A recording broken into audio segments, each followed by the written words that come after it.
president of the Nacogdoches County Chamber of Commerce, but today I have the privilege of being your chamber ambassador as we're here to help celebrate Brushing Up Nac. How about one more round of applause? I want to give a special shout out to Robert McCandless. He called me about 15 minutes ago. He said, I canceled the rain for the rest of the day. I said, Robert, I really do appreciate you taking care of that for us. With all of our ribbon cuttings, of course, this is a very special one, but with all of our ribbon cuttings, we have a great group of sponsors that continue to allow us to do this. And at this time, I'm going to recognize those sponsors.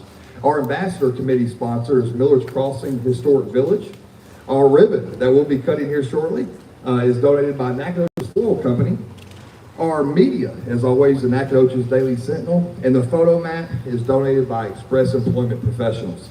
All the pictures taken today from the chamber, everything that's been taken before and after and during can be visited or can be viewed at nacogdoches.org. And at this time, I'm going to call up Kelly Augustine, our president and CEO of the Nacogdoches County Chamber, to bring greetings from the chairman and tell you a little bit about what's going on at the chamber, and we'll go from there. Thank you, Dustin. I just want to say thanks for everybody for coming out today. Thank you to Brushing Up Nac for being a part of our chamber and our community. What you're doing is amazing, and we love that we can work with you on this. As far as what's coming up on with the chamber, everybody's heard about this Texas blueberry thing that's coming up. It's the second Saturday in June. It's June 8th. I just want to make a point to say this community has come together to offer so many other good things throughout this weekend. We'll have a blueberry special dinner at Stonehouse Kitchen, excuse me. We'll have the carnival going on Friday night as well. Sunday, we'll have another blueberry brunch at that kitchen. And then the Tater Buck Tales later at Zion Hill Church. So just thank y'all for coming together with us. And thank you to Brushing Up Nac for bringing 2 new events to our festival this year. We appreciate y'all. Thank you so much, Kelly. Now it's my privilege to call up Brandon Rao with Brushing Up Nac.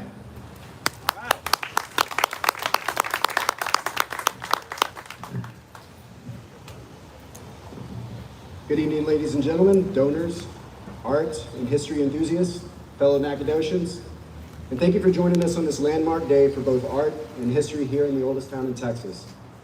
Today, we're celebrating the art and the artists through which we tell our story, the story of Nacogdoches. We're also gathered to celebrate the ribbon cutting ceremony of Brushing Up Nac, which has spearheaded the effort. At Brushing Up Nac, we're an emergent 501c3 nonprofit whose mission is to unite the community of Nacogdoches through the visual storytelling of its history while promoting civic pride and engagement.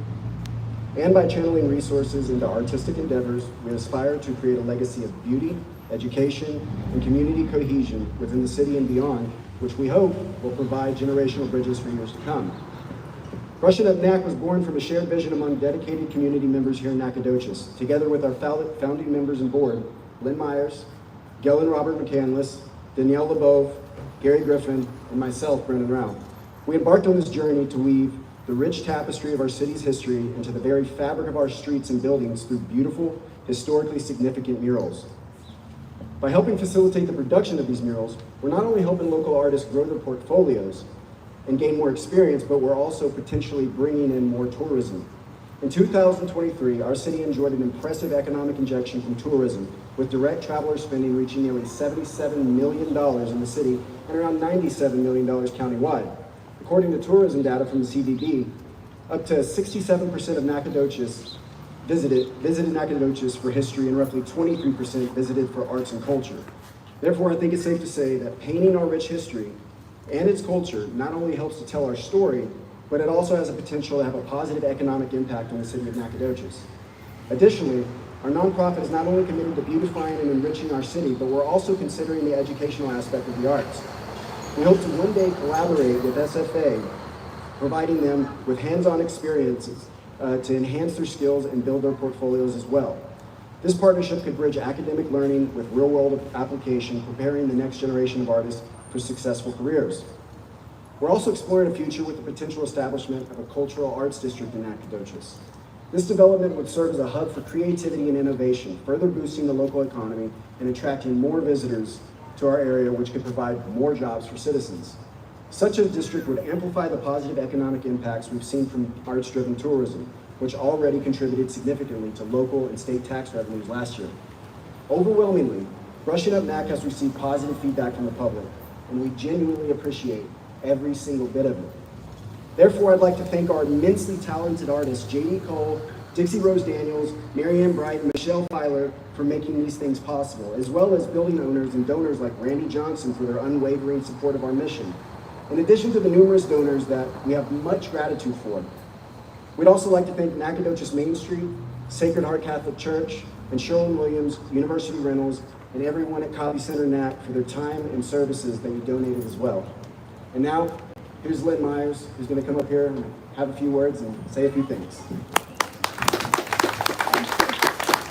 Okay, well, Brandon just stole part of my speech.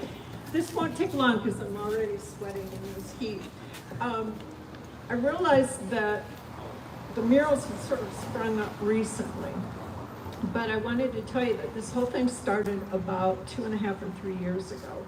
And it's when I was on the Main Street Advisory Board, and Jessica was there, and I think Tori had maybe just started, and we were talking about murals, and then Robert and Gail McCandless and Laura Culpepper and I, and maybe a few other people, literally walked up and down the streets looking for places where we could put murals, and we said, oh, there, so we got our targets.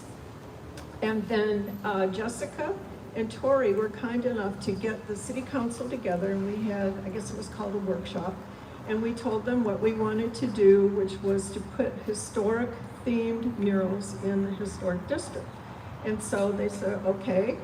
And Randy was the newly elected mayor at the time, and he said, I'm gonna give you 3 walls, and I'm even gonna pay for the very first mural. So we were off and running. And that very first mural ended up being the garden mural that Michelle Filer did. Let me see if I've got any. Okay, and then at the same time, we decided that we wanted to redo the Coca-Cola mural because it was becoming faded and chipping. And so we asked Dixie if she would do that. And Brandon actually went to the local Coca-Cola distributor and negotiated with them to pay for it. So that was another great start for us. And so Dixie and later her mom joined with her, and they redid that Coca-Cola mural, which I think is great. I hope it lasts another 30 years. Michelle teamed up with Wendy Floyd, Wendy's photos of flowers, and then Michelle painted them on the garden mural. And as Brandon mentioned, we really want to thank all of the in-kind donors as well. University Rentals has provided us with scaffolding all along the way. Sherwin-Williams gave us paint, and they've just been fantastic to work with. So the donors are being recognized on the plaques. I'm not going to mention all of them. I would like to thank Gary for also providing his scaffolding because we've used a lot. And I especially want to thank the public in general for their encouragement of the murals. That's really meant a lot to us to know that the public likes what we're doing. And we will continue to do a few more murals in the historic district. I wanted to recognize Josh Wood, who's standing back there. He is a fantastic craftsman, wood craftsman and designer. And you'll see something that he built when you look at the Lady of Pilar art installation.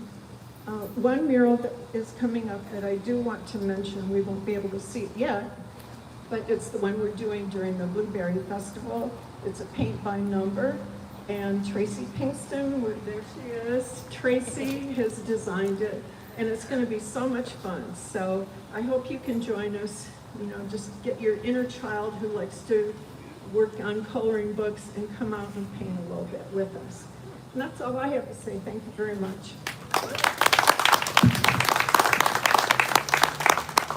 Well, thank y'all so much. You know, I just think it's awesome as a resident of Nacogdoches to have a group like Brushing Up Nac come together and they see a mission to come through and put all the work. I think what's more impressive to me is the work that went into it before it got, I mean, like you said, 2 years. We did it the right way. We had a lot of different conversations, and of course, they've just turned out awesome. Now, the only thing talking to the committee before we started today, and I was talking to Robert, I think about a year and a half, 2 years ago, right, Robert? And I said, hey, yeah, sounds great, but we got to get my picture on a building somewhere. They said I wasn't good looking enough, so I figured maybe if we get Jimmy Mize, maybe me and Jimmy put on there together.